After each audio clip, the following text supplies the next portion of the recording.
Good afternoon and welcome to the sessions we shall be having.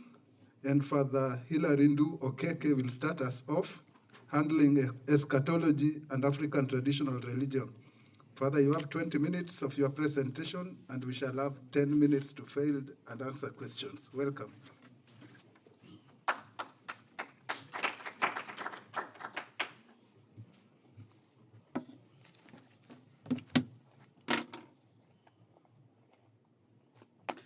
I don't know when my time starts, but maybe when I start reading.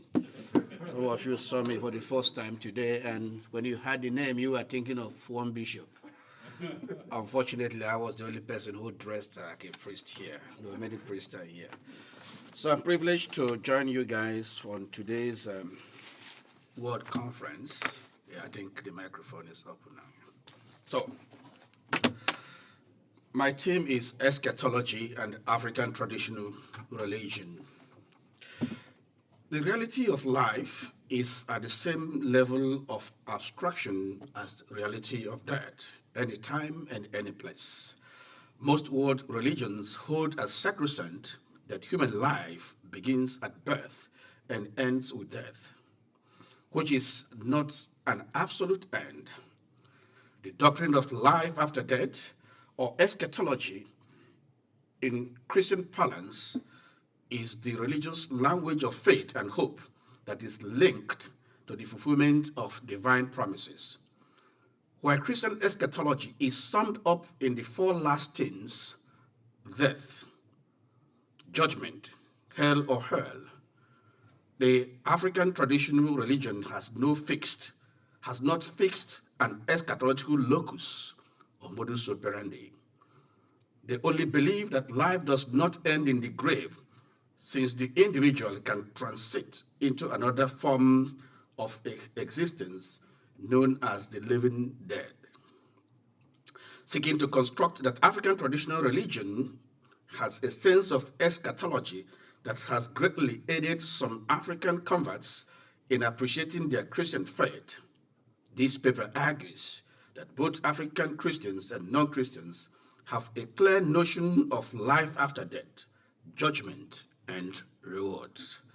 So let us look at the Christian eschatology, what it looks like. Christian eschatology is essentially Christocentric because it is centered on the person of Jesus Christ, who is himself one with the Father, John 10:30. When viewed within the context of transcendental theological anthropology, it is strictly Christological. In that sense, eschatology finds its authentic meaning and logic in Christ's Paschal mystery. The figure of Jesus, his death and resurrection are brought into connection with this idea in a way that is as strange as it is incomprehensible. The Paschal mystery offers a unique perspective to human beings, one that views them from the vantage point of their experience of salvation, which they now enjoy in the grace of Christ. Christianity's eschatology provides us with the understanding that human beings are beings who exist from their present now towards the future.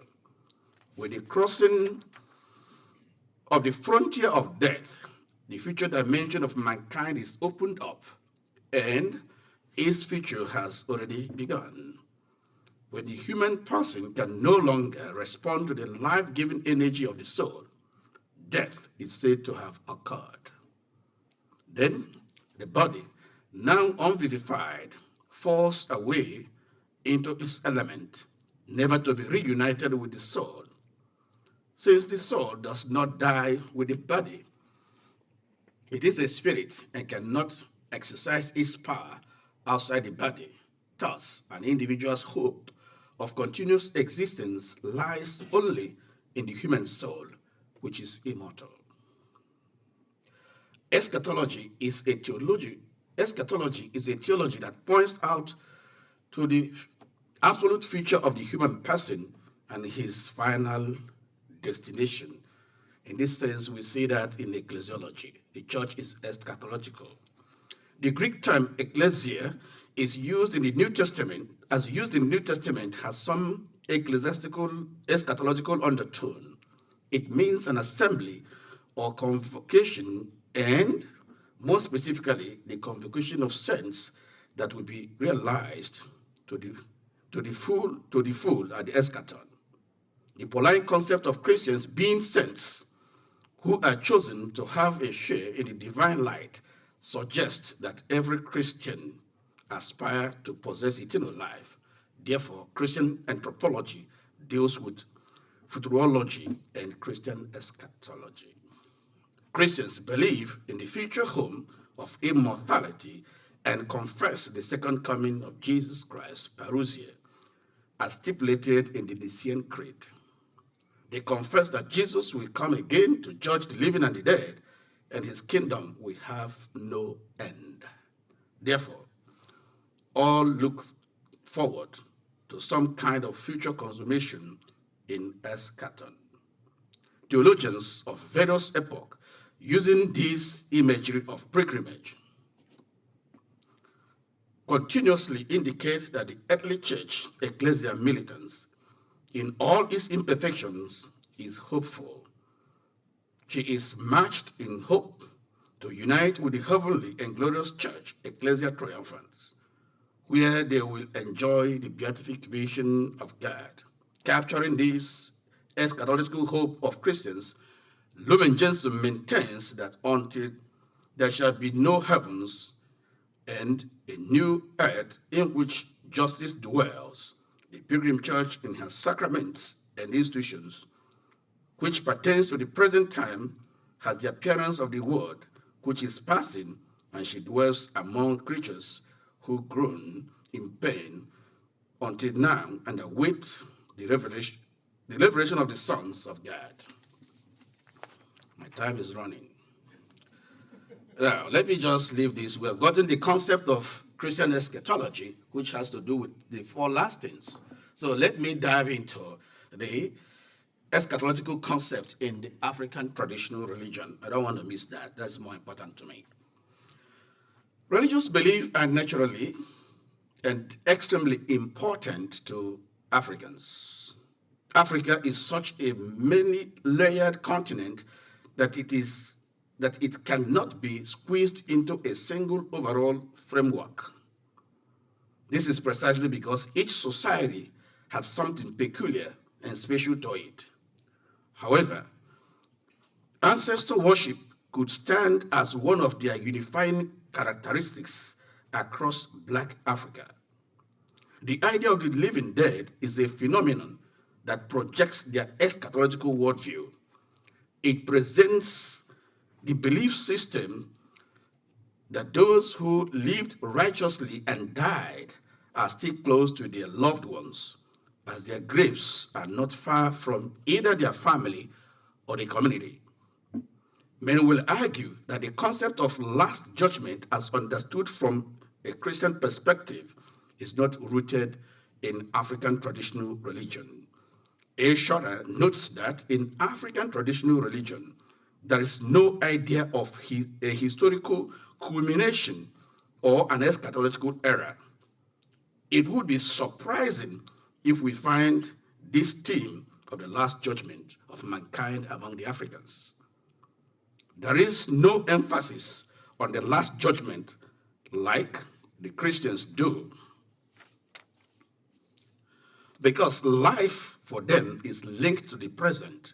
In general, the people of traditional Africa saw themselves living a present reality, very much committed to life in the world, but did not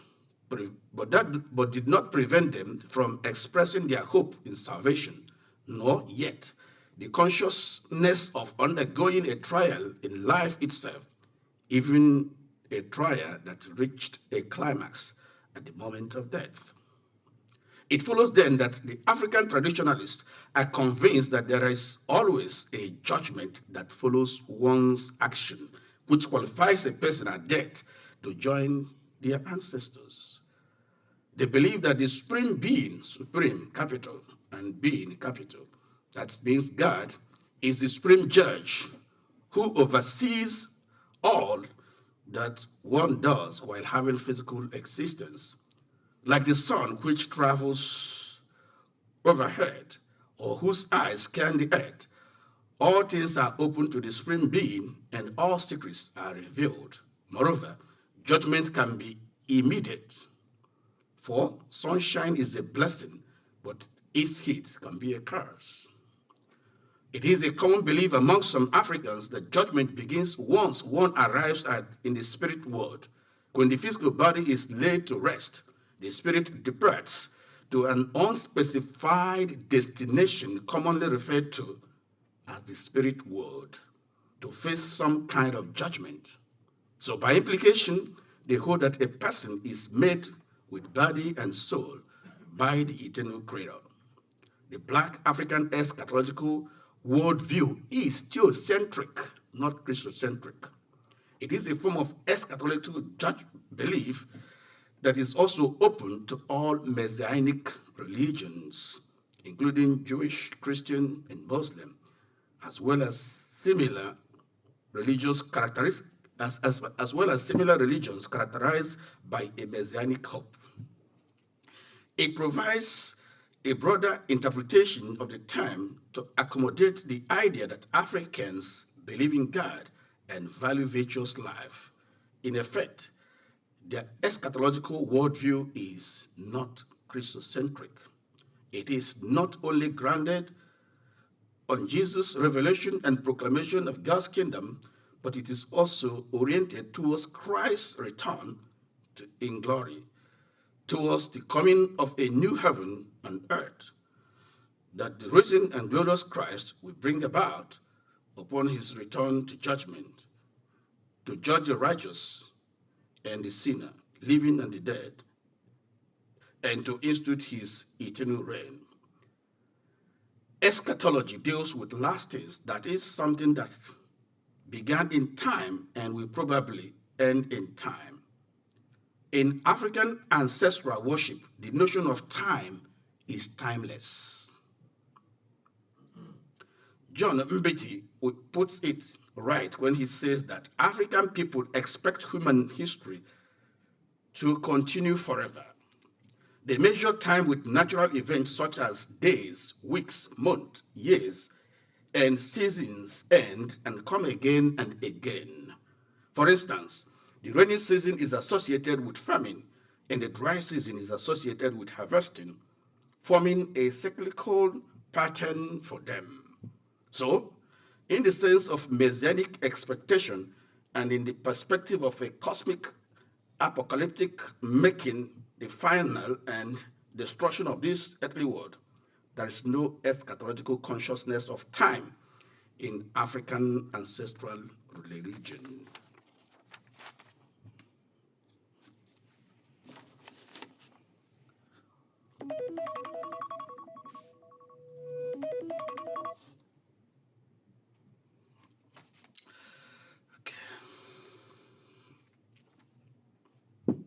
Now, I jump again. Communion of the living and the dead. The belief in the communion of the living and the dead is a common phenomenon among African non-Christians. This reality is not peculiar to Africans alone, but is also observed among other tribes and religions worldwide. Life survives death is one of the oldest convictions found in every human race, found among peoples at all periods. Therefore, it is akin to the three major religions in Africa, that is Christianity, Islam, and ATR, even though both Christianity and Islam have more detailed conditions or expectations of life after death. In African traditional religion, eschatology is conceived from an individual or existential perspective. The religion does not subscribe to a universal eschatology oriented towards cosmic time, but rather an individual eschatology, which is oriented by the time of one's existence, in that case, one cannot comfortably speak of eschatology from the universal perspective of resurrection after death, like the Judeo-Christian religion. In the strict sense, African religion does not believe in the resurrection of the body, as stated in the Nicene Creed. I look forward to the resurrection of the dead and the life of the world to come, but they believe in the communion of the living and the dead. In his post-synodal apostolic exhortation, Ecclesia in Africa, Pope John Paul II affirms this belief in the communion of the dead. He holds that Africans believe intuitively that the dead continues to live and remain in communion with them. They hold that life is continued in the invisible world, which is not far away from their locality of their birth. As such, their relatives who died virtuously lived on. What is not very clear to them is where and how they are living. Some writers will argue that they live in the invisible world, in the village ancestors, where all the righteous dead meet and dwell, enjoying their personal and collective immortality. In most Black African cultures, the belief that the dead enter the spiritual world, where they join the other ancestors who previously left the physical world, is common. The expression "left the world" is a significant phrase that denotes death as a continuity, but no longer in its physical or visible form. It is linked to someone who traveled outside the world of the unseen or unheard.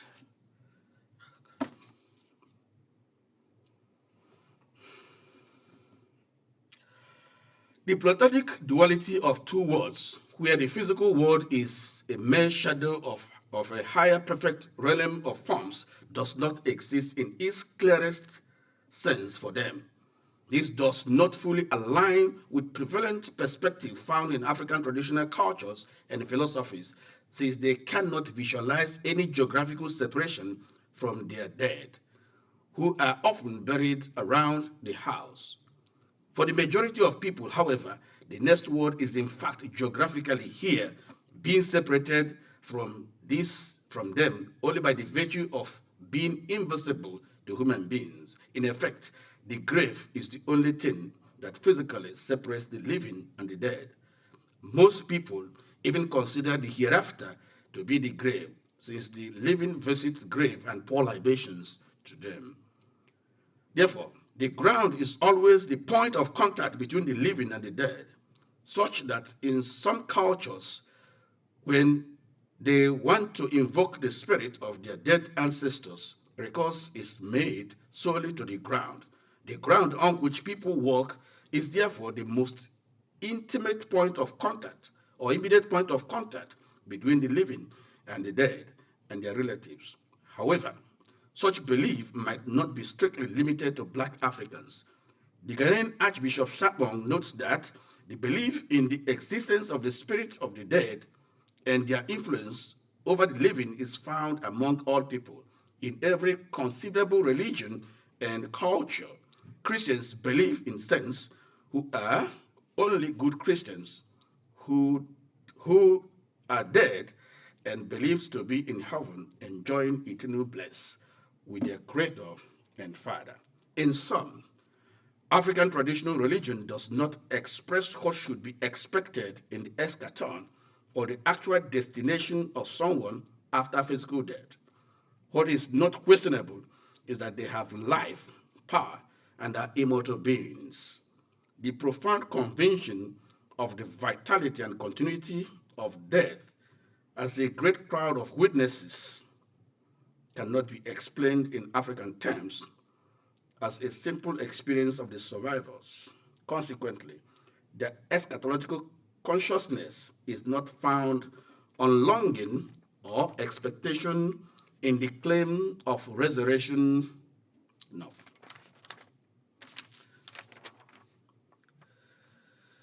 Consequently, the eschatological consciousness is not focused on longing or expectation in the claims of resurrection or reincarnation. It is rather on practice and principles that will help positive attitude in people as mortals that will enable them to live good lives.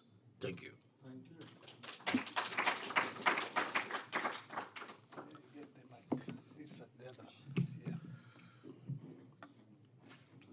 Thank you. May Thank you very much. I enjoyed your paper. And as you were talking, it got me thinking about the following, that eschatology at its core is an orientation to liberation, a liberational consciousness. I think John Sobrino does that very well, and even N.T. Wright as well. The traces, we're not living the world, we are living traces of awareness so that the world can be better.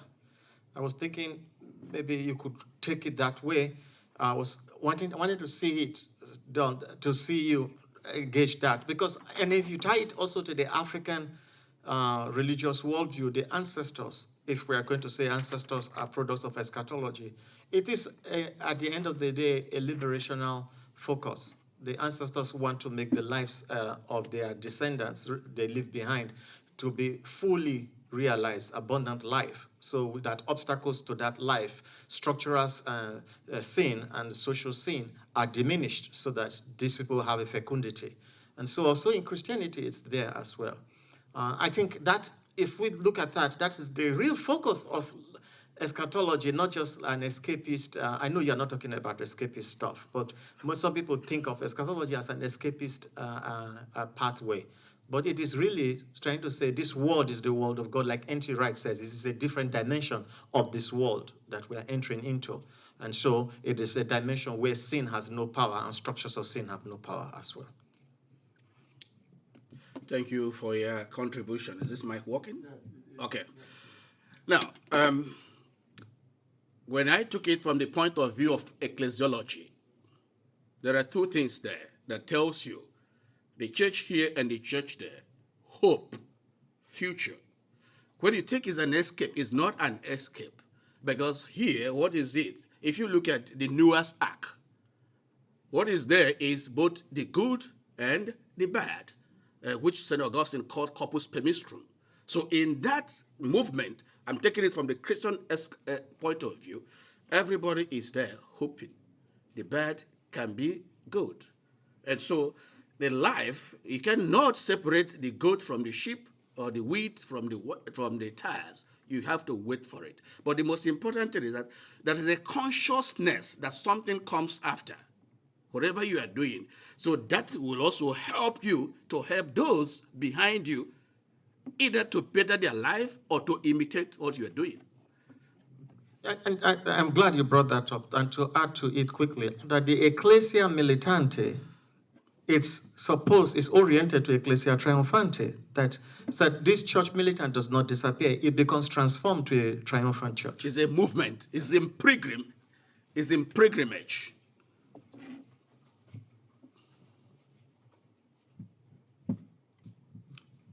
Thank you, Hilary. I liked your paper because this is not an area so many of us delve into. But just one simple question. What do you think of reincarnation within the concept of African eschatology? Because that particular concept gets lost when we begin to ecclesiologize and theologize, and then we leave what is central to our own understanding of eschatology. When you think of the African concept of eschatology, remember, the point I made there is theocentric, it's not Christocentric. There's no locus, no place. Now, they believed, this is not Christian, they believed that if you live well, in whichever way, because they believe in that reincarnation, you are still within the locality. You can appear, you can take a form and come back again. So, So in that sense, they didn't say, because if they have said the Christian is we're going to heaven, and when we go to heaven, that's the final. But here, where are we going? Where are we? Who judges? So if I lived well, if I'm behaving well, and that's what your name signifies, Obonia. So you are like going to be like your father. If your father was a great guy and you are doing like your father, they say you reincarnated in your father. It's not just reincarnating in animals, but they believe that the good thing can come back again. Thank you.